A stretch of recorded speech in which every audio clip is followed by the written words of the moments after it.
1926 Britain was a very different place, almost unrecognisable in fact. King George V was on the throne, and Britain was still recovering from the horrors of the Great War, World War I. On April the 21st, 1926, the future Queen was born, Elizabeth Alexandra Mary. She came to the throne as Princess Elizabeth in 1952, which was right after the Second World War. So she has seen immense changes in this country, you know, from post-war up to the technical age and the pandemic. There's nothing really that she hasn't seen. She would grow up to become the most powerful woman in the world and the titled leader of the British Empire. But who was she before the crown?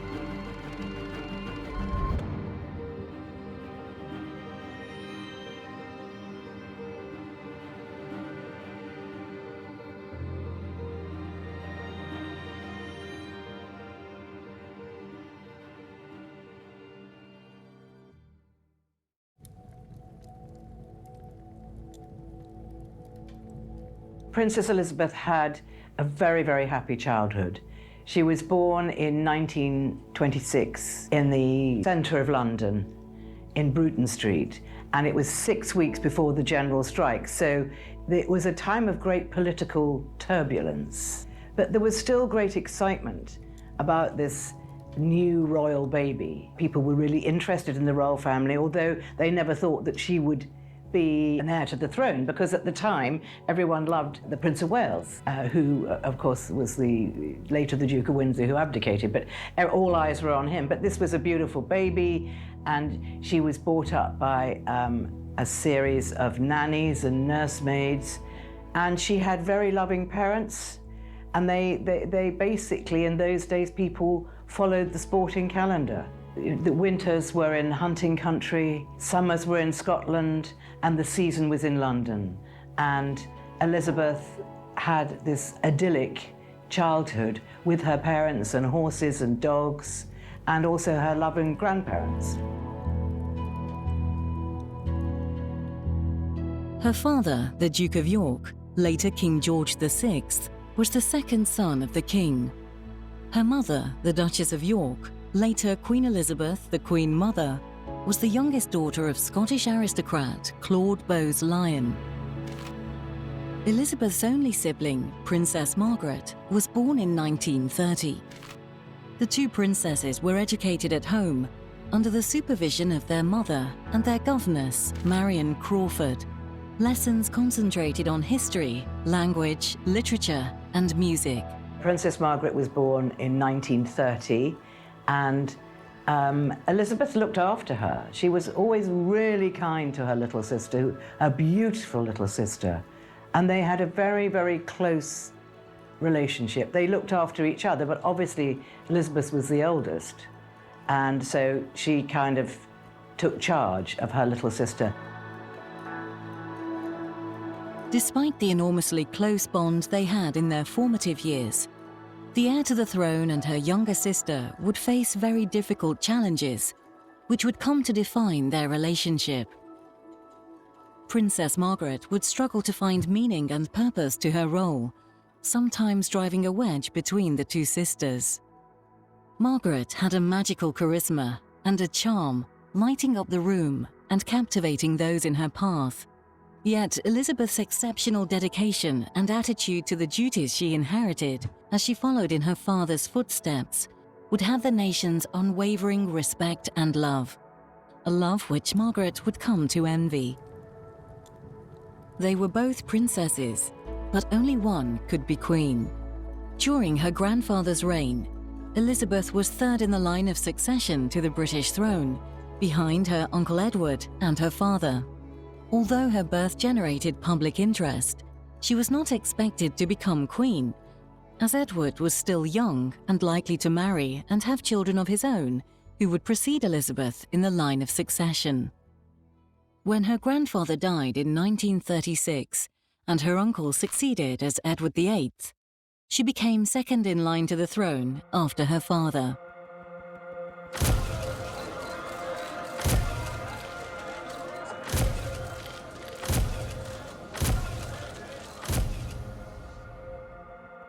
Then, scandal broke in British newspapers.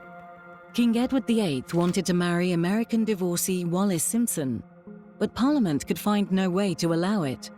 At the time, the rules were very clear. The monarch is the head of the Church of England, and it was simply untenable that the king could marry a divorcee. It was against the law.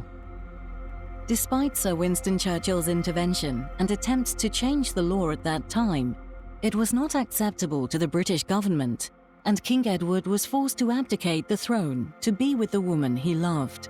When their uncle, David as he was known to the family, otherwise King Edward VIII, abdicated, it was Princess Elizabeth who told Princess Margaret, and she said, "Uncle David's going away and Papa is to be king."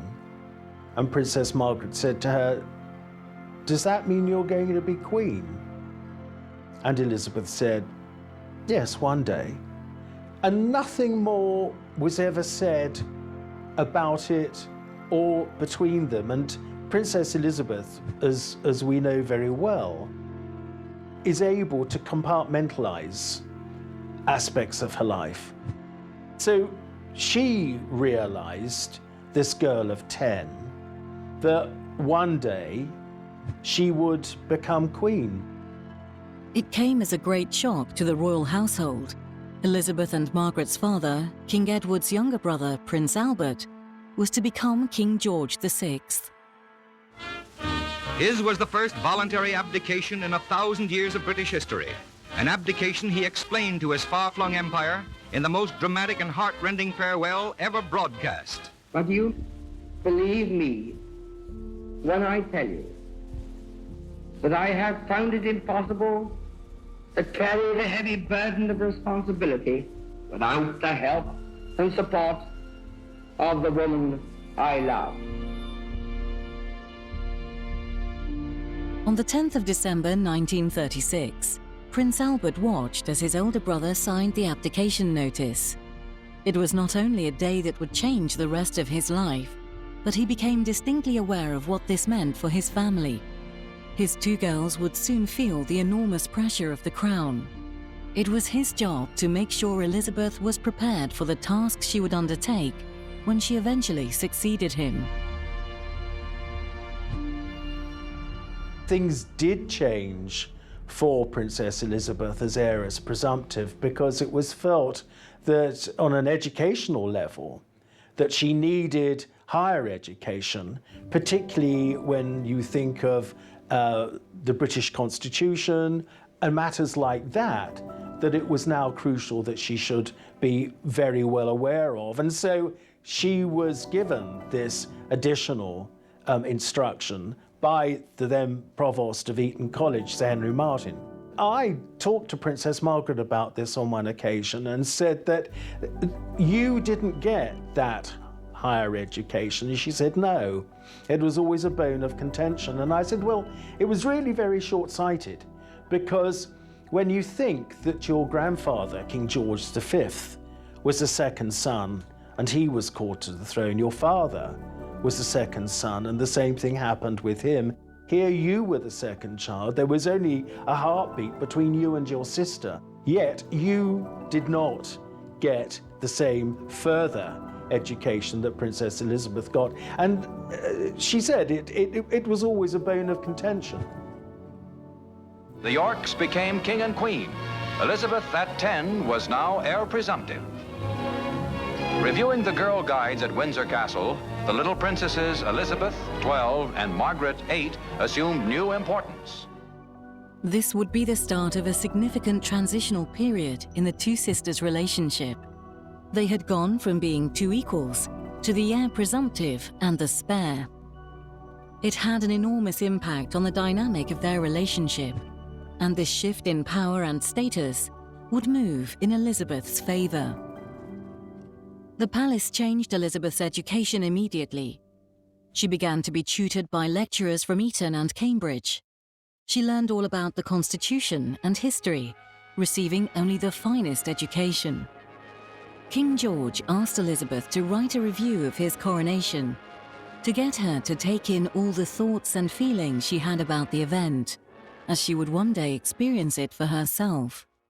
Elizabeth's admiration for her papa was made quite evident, as she described him as looking very beautiful in a crimson robe, and also how Westminster Abbey was covered with a sort of haze of wonder as Papa was crowned. From the coronation chair, His Majesty goes to the chair of state for his inthronization. For royal families, as for the rest of us, life has its times of sorrow as well as joy. With this royal family, the British peoples have shared both. To the King, who in his own words now enters upon a new life, and to his charming Queen, Britain and Empire wish many years of happiness. Long may they reign. God save the King. At the time of their parents' coronation in May of 1937, white lace dresses had been designed for them, special gold coronets had been made for them, and also trains, the purple robes of their rank.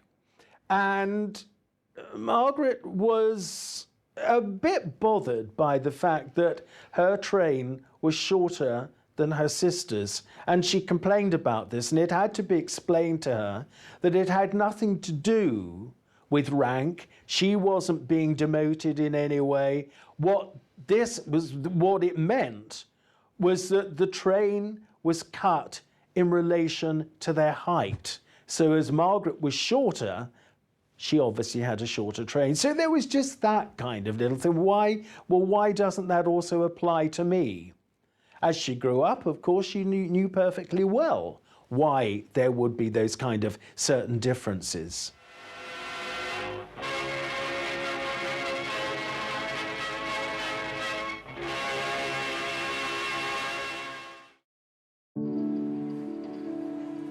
Her younger sister, Princess Margaret, became her best friend and confidant as a child.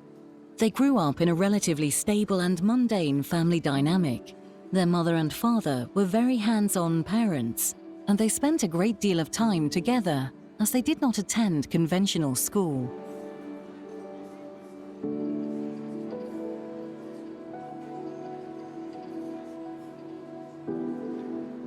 They were educated by private tutors and did not mix with anybody but the most aristocratic of families. It was a seemingly blissful life with privilege, with very little in the way of the pressure they would later face.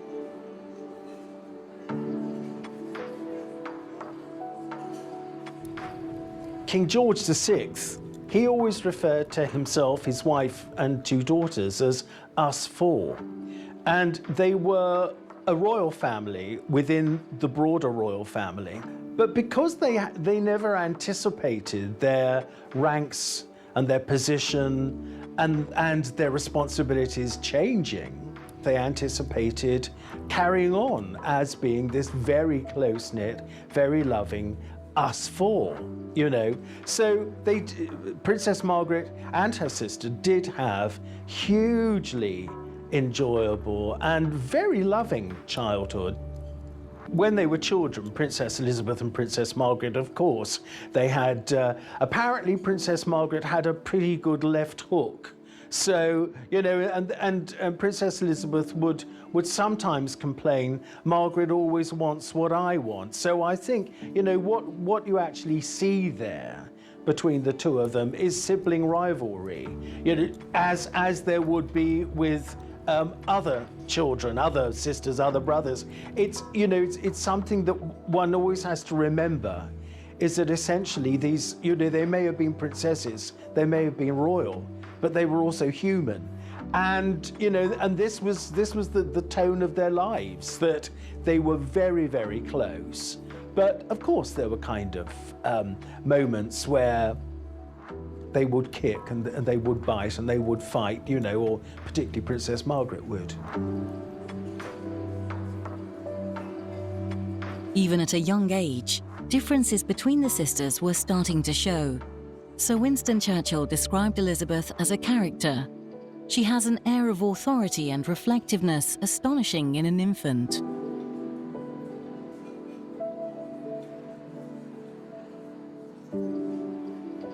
Because there was this incredibly strong, loving bond between Princess Margaret and Princess Elizabeth, that there was always that support there throughout their lives. You know, they were as different as chalk and cheese, Princess Elizabeth, very uncomplicated, very straightforward. Princess Margaret, very complex. You know, her sister in later life described her as being an enigma. And really, that about sums her up, because she was a very enigmatic personality. In 1940, Hitler began to bomb England. Thousands of children were evacuated, among them Elizabeth and Margaret, now 14 and 10, who were sent up the Thames to a safer haven. Well, the outbreak of World War II affected the British royal family hugely, because they were right up there at Buckingham Palace, which was a big, big target for the German bombers. But they decided that they would not leave the country, they would stay there with their people. They obviously had to look after their two daughters.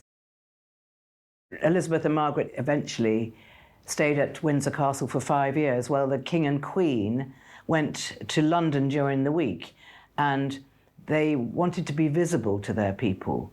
So they would go round the bombed areas, you know, and meet the people.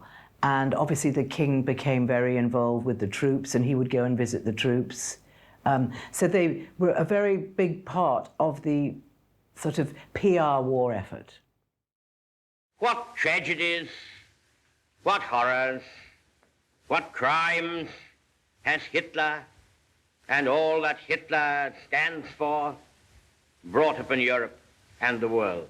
Of the 500 German planes that came over that day, more than 1/3 were shot down. In the 28 days of terror from September 7th to October 5th, the Nazis dropped 50 million pounds of bombs on the city, killed 7,000 helpless civilians, and wounded 10,000 more. Bombs fell on Buckingham Palace,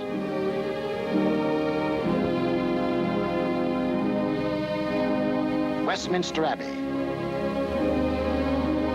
the Houses of Parliament, Fleet Street, the center of the news, St. Paul's Cathedral. Bombs blasting the historic past out of the lives of Englishmen. One of their favourite fun activities to entertain themselves and their family was to put on pantomimes. And it was here that Margaret discovered her ability to perform. She took all the attention, and Elizabeth was pleased to stand back and let Margaret enjoy the spotlight. In 1940, Elizabeth would make a radio broadcast during Children's Hour that would genuinely captivate the nation, and her sister Margaret would be right by her side. Elizabeth even thought to include her sister at the end of the broadcast, perhaps aware of her want and need to receive some of the attention from the public at large. Well, of course, she was thrilled to do it and practiced very, very hard. And eventually, only 14, gave this extremely professional speech to the children that were separated from their parents. 5 famous little hearts are stirred as the Dion Quince listened to a broadcast from London by Princess Elizabeth, a message of cheer to children of the Empire. My sister is by my side, and we are both going to say good night to you. Come on, Margaret. Good night, children. Good night, and good luck to you all. Because Princess Elizabeth, always thinking about her younger sister, she brought her younger sister in at the very end and said, "Come on, Margaret." And "Come on, Margaret" became a catchphrase in America. The speech went down an absolute storm in America. And it was like headline news in the New York Post, you know, that this princess had given this speech to the evacuees. So, and also politically, it was a very good thing because, of course, Churchill was trying to get the president, Roosevelt, you know, to enter into the war you know, to support us. So anything that we could do was a good thing. The Battle of France is over. The Battle of Britain is about to begin. Hitler knows that he will have to break us in this island or lose the war. Let us therefore brace ourselves to our duty, and so bear ourselves that if the British Empire and its Commonwealth last for 1,000 years, men will still say, this was their finest hour. It was a difficult few years for Britons and the two princesses, but they kept each other company and enjoyed their time in Windsor Castle. Like many other British children, they spent much time apart from their parents. Elizabeth and Margaret were true wartime children, and growing up in a time of austerity, even as princesses, would impact them for a long time to come. They took part in the government's Dig for Victory campaign, growing their own vegetables to help fight the food shortages. I think that living 5 years of your childhood somewhere would give you either a loathing or a deep affection for a place, and I think that is definitely where the Queen sort of fell in love with Windsor Castle, which is still supposedly to be her favourite official home. In 1943, Princess Elizabeth undertook her first solo public appearance on a visit to the Grenadier Guards, of which she had been appointed colonel the previous year. Princess Elizabeth joined the Auxiliary Territorial Service, known as the ATS, when she was just 18 years old. She trained as a driver and mechanic, starting at the rank of second subaltern, and later she was promoted to junior commander, which was the equivalent of captain. Princess in overalls, the heiress presumptive to England's throne, learns a few facts about tires and carburetors. Elizabeth is in the ATS, or British WAC, and at the King's request, is being treated just like any other trainee. Now, visited by her parents and sister Margaret Rose at a training station in southern England, she shows them she knows a fan belt from a spark plug all right, and isn't afraid to get her hands dirty. Her father gave her an officer's commission early in March. Papa and Mama seem to approve, too. Daughter is the first woman member of the royal family to join the services full time. The young princess, who's never set foot in a London bus and was only once in the subway, now drives a truck for the Red Cross. And, come to think of it, can you name a better way for a princess to spend her birthday? Her father's trust and belief in Elizabeth became quite evident. When he went to tour the Italian battlefields during the war, he named her a Councillor of State, which meant she could represent the UK when he was away or unable to do so. She was the first female member of the royal family to be on active duty in the British Armed Forces, and the last surviving head of state to have served in World War II. Hostilities will end officially at 1 minute after midnight tonight, Tuesday, the 8th of May. We may allow ourselves a brief period of rejoicing. Today is Victory in Europe Day. Tomorrow will also be Victory in Europe Day. God save the King. King George would broadcast to the nation on VE Day, and the whole family would make appearances on Buckingham Palace's balcony to join in the celebrations. The two princesses pleaded to participate in the celebrations outside the palace, and they were allowed to sneak out and take part. Years later, Elizabeth spoke of this time and said she wore her ATS uniform and pulled her hat over her face, hoping not to get spotted. I remember the thrill and relief after the previous day's waiting for the Prime Minister's announcement of the end of the war in Europe.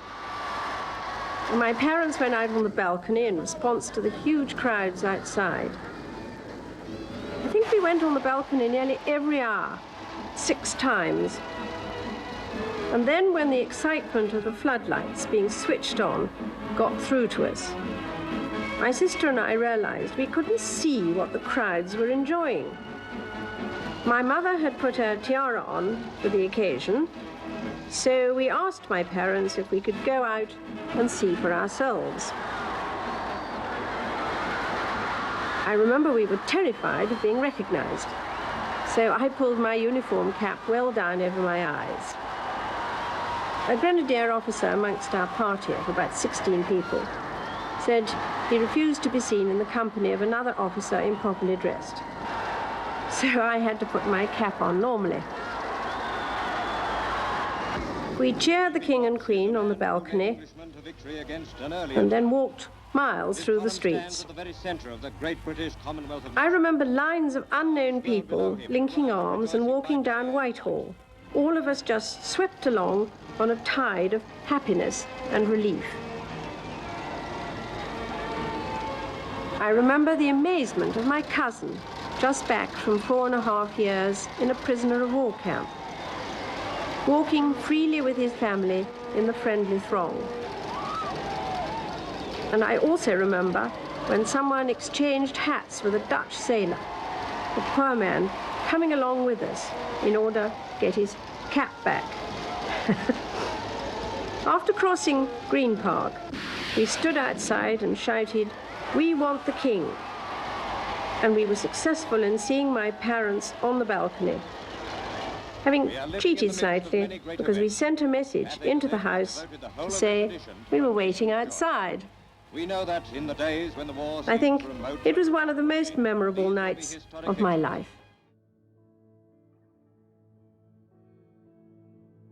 Before long, the two sisters embarked on a grand adventure with their mother and father.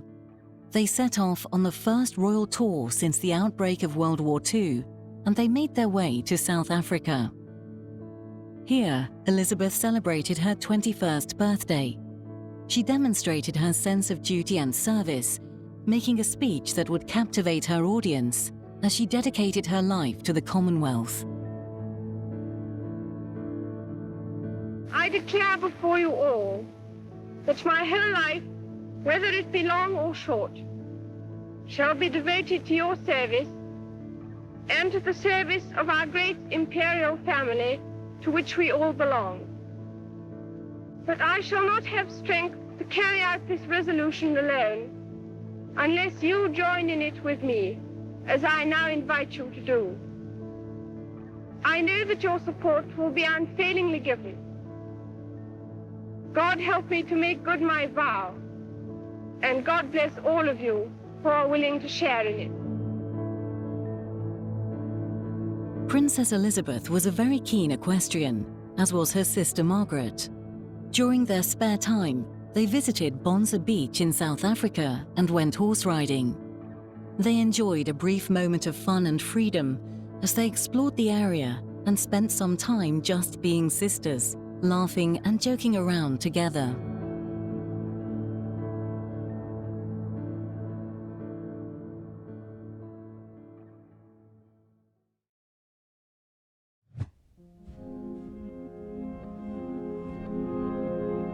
Elizabeth knew her role in life.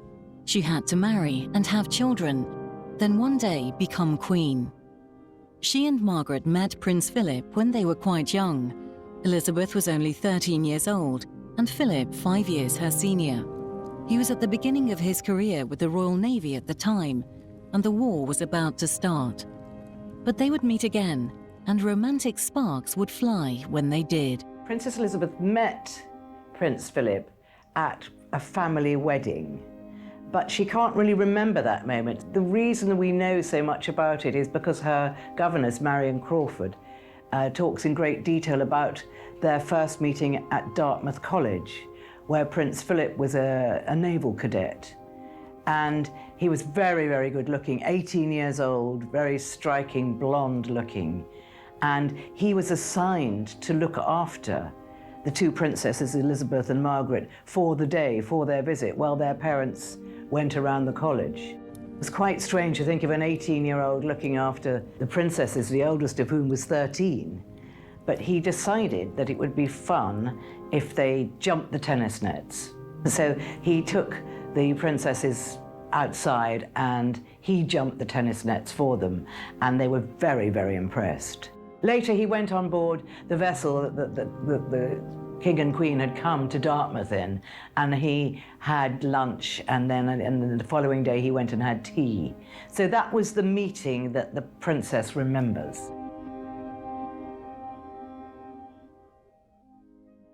In 1947, 2 years after World War II, Elizabeth and Philip married. It was a very grand affair and lifted the nation's spirits in the post-war austerity. Before the marriage, Philip renounced his Greek and Danish titles, officially converted from Greek Orthodoxy to Anglicanism, and adopted the style Lieutenant Philip Mountbatten, taking the surname of his mother's British family. He was created Duke of Edinburgh and granted the style His Royal Highness just before the wedding. Elizabeth and Philip were married on the 20th of November 1947 at Westminster Abbey. They received 2,500 wedding gifts from around the world. Because Britain had not yet completely recovered from the devastation of war, Elizabeth required ration coupons to buy the material for her gown, which Normal Hartnell designed. In post-war Britain, it was not acceptable for Philip's German relations, including his 3 surviving sisters, to be invited to the wedding.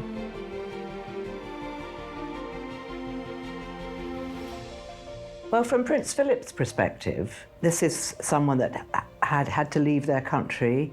They didn't have a home of their own. All his sisters were married to German aristocracy and lived in enormous castles. And there's Philip, living off the goodwill of his relations. So I think that the idea of marrying a princess that was going to inherit so much must have been very attractive. And he was pushed by his uncle, Louis Mountbatten, who was the great kingmaker. And he really pushed Philip into kind of maintaining a relationship with Princess Elizabeth, who she was completely smitten with him from the age of 13. And I think she wrote to him to say, thank you for entertaining us at Dartmouth. And I suppose it gradually kept up. Then, of course, during the time when he was on leave, on shore leave, he often went to stay at Windsor Castle. The puzzle pieces were coming together for Elizabeth, and soon after her marriage, her focus changed to her duties and her new family. She focused on her husband and building a family of their own.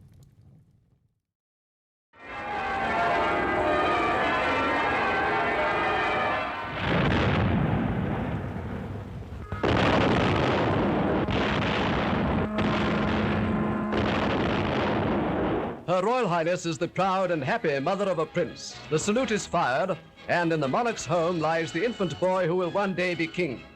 On Saturday, the eminent gynecologist Sir William Gilliot was called to the palace for the most responsible case in even his career. By his advice, Sister H.M. Rowe was chosen midwife. The whole country knew that the baby would soon be born. All day on Sunday, people waited outside the palace, including phlegmatic pressmen with whom it is a point of honor to show no excitement. And all day there was no announcement. It was after 10 at night that those who waited, and they were very many, heard the tremendous news, a royal baby and a boy. Radio gave no advantage to watchers at the palace. The glad tidings went out everywhere. This is the BBC Home Service. It has been announced officially from Buckingham Palace during the past hour that Her Royal Highness, the Princess Elizabeth, Duchess of Edinburgh, was safely delivered of a prince at 9:14 p.m. today. And that Her Royal Highness and her son are both doing well. In 1948, Elizabeth's first child, Charles, was born. 1 month earlier, the King had issued letters of patent allowing her children to use the style and title of a royal prince or princess, to which they otherwise would not have been entitled, as their father was no longer a royal prince. The early years of marriage have set the seal on the happiness of the princess and her husband. The blessing of children has come not only to enrich their lives, but also to establish securely the line of succession. In Prince Charles, the public has acquired a new popular subject of interest, of whom some delightful pictures have been taken. We should like to see more of him, but the insatiable demand of the public has had to bow to the princess's very proper determination that her son shall not be spoilt by publicity. A second child, Princess Anne, was born in 1950.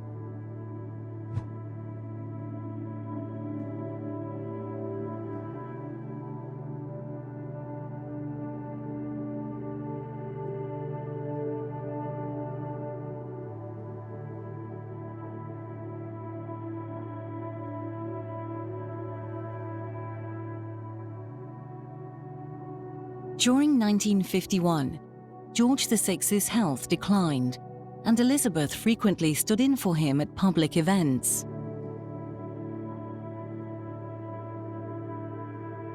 When she toured Canada and visited President Harry S. Truman in Washington, D.C. in October 1951, her private secretary, Martin Charteris, carried a draft accession declaration in case the king died while she was on tour.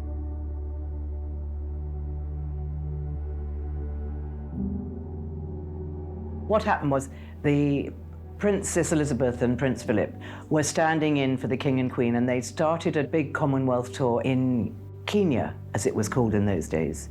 And the people of Kenya wanted them to be there, and they'd given them a lodge for their wedding present. And the sort of joy for them was that they were going to visit this game reserve, and there was a little place called Treetops, which was overlooking a salt lick, so you could really see the animals. You know, this is 1952, so the whole of Kenya was teeming with game, and they spent the night up there. And actually, it was during the night, unbeknownst to the princess, that she became queen. So they left their game viewing, went back to Sagana Lodge, and had a little sleep because they'd been up all night. When the news came across to Prince Philip's private secretary, Mike Parker, that the king had died, and he thought that he eventually had one of those little radios, and he fiddled with it, and eventually he heard the sounds of Big Ben, and he knew that the news was true. And it was his duty to tell Prince Philip, which was probably, he says later, the most difficult thing he'd ever had to do in his life. So he went to Prince Philip and told him the news that his wife, Prince Philip's wife, was queen.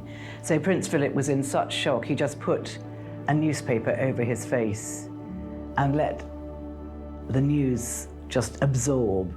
And then he got up and got the princess out of her bedroom where she was resting and took her down to the lake at the bottom of the garden. And the lady in waiting tells a wonderful story. She watched them walk up and down, and she knew that he was telling her. And when they walked back into the lodge, she was putting her arms around the princess, and she thought, my goodness, but she's queen, and dropped into a curtsy. And then, of course, they had to make their way back to England as quickly as possible. But by the time they arrived back at London Airport, she came down the steps, beautifully dressed in her black clothes, and Prince Philip waited on the steps until she was at the bottom, and she greeted her Prime Minister. And that's how it was going to be from then on. To Elizabeth, this was a day that was truly devastating. She and Margaret lost their father, and although he had had some health issues, it was somewhat unexpected, as he was still relatively young. King George VI is known to have said, "Lilibet is my pride, Margaret my joy."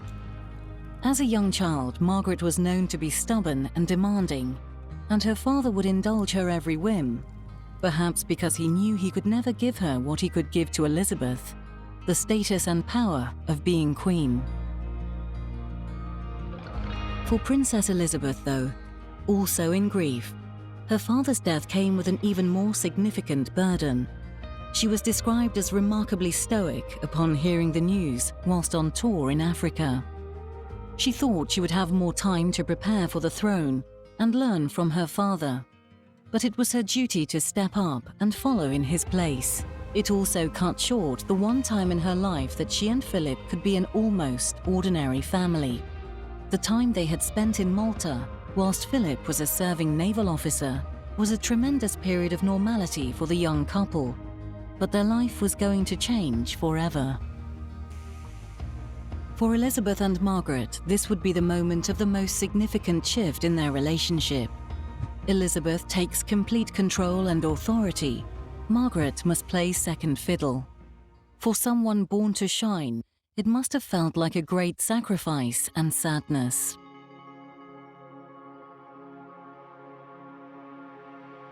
Despite the death of Queen Mary on the 24th of March, the coronation on the 2nd of June 1953 went ahead as planned, as Mary had asked before she died.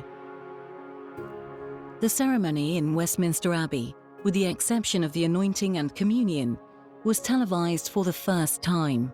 Elizabeth's coronation gown was embroidered on her instructions with the floral emblems of Commonwealth countries. Queen Elizabeth's coronation was truly the event of the century. She was, by that time, filling her father's shoes, and Britain had grown an enormous amount of love and respect for her. There was no plan for her coronation. There had been a plan for her uncle's coronation, Edward VIII, but that had been scuppered. So it takes a long time to pull all the ends together. So it was decided that they would wait until June the following year, and then everything could be lined up, because for a coronation you've got to have all the heads of state from all the various countries, all the Commonwealth. So you couldn't just say, well, we're going to have it in November. Everybody needed time to organize things. Well, the historical significance of the coronation is that it's a very ancient ceremony, and the Queen, as she was by then, but she has to be anointed in the eyes of God, and that is the coronation ceremony. So she sits on the throne in a very simple white linen dress, and she has holy oil put on her forehead, and that makes her queen in the eyes of God, which is why she always said in all her speeches, you know, I will rule and I will do my duty, and as long as I'm fit and able to do so. So it's an anointing ceremony in the eyes of God, and that was the great importance of it. And then, of course, you've got all the pomp and ceremony of all the lords and the ladies and the dignitaries and the heads of state. So it was an enormous undertaking, and it was televised because Prince Philip pushed the idea that it would be a great thing for the country and the Commonwealth and the world even to have this ancient ceremony televised. And it was, and it was taken back to America by plane. And I know the two big networks at the time, which was CBS and NBC, were in a sort of a race against each other to see who could get the film footage first. So there was all kinds of things like that. And although America got a little tiny snippet of the coronation, they didn't have the full ceremony, obviously. It had to be played out in cinemas in those days. Well, when the Queen came to the throne, she was only 26, and Churchill made the remark to his private secretary, but she's a child. But she wasn't a child. She was very sophisticated and mature mentally, and it was a man's world, and women were really subservient in those days. And the Queen was walking into this world of men who were all much, much older than her. And also she hadn't really, been taught. She said there was no way to be taught. All she did was she watched what her father did and followed him. So of course the court was very old-fashioned and very stuffy, because it was really her father's court. It is a real pleasure to have an opportunity so early in my reign of visiting such a beautiful part of the Principality, and to see that the natural beauty of these Welsh hills has not been impaired by this vast work of modern engineering. I thank you, my Lord Mayor, for the kind terms of your loyal welcome to myself and my husband. In declaring open the Clairvaux Reservoir, I congratulate you and all concerned with it on the completion of this great undertaking and express my good wishes for its successful operation. Well, I think the reason that the Queen is referred to by some historians as the unlikely Queen is that, she wasn't prepared to be Queen. She was married in 1947, and she expected to have a proper, long-ish married life before her father was died, but he died quite suddenly. So she was an unlikely queen. And also she wasn't designated to be queen because her uncle, who became Edward VIII very briefly, abdicated and put Elizabeth directly in the line of succession. I declare before you all that my whole life, whether it be long or short, shall be devoted to your service and to the service of our great imperial family to which we all belong. But I shall not have strength to carry out this resolution alone unless you join in it with me, as I now invite you to do. I know that your support will be unfailingly given. God help me to make good my vow, and God bless all of you.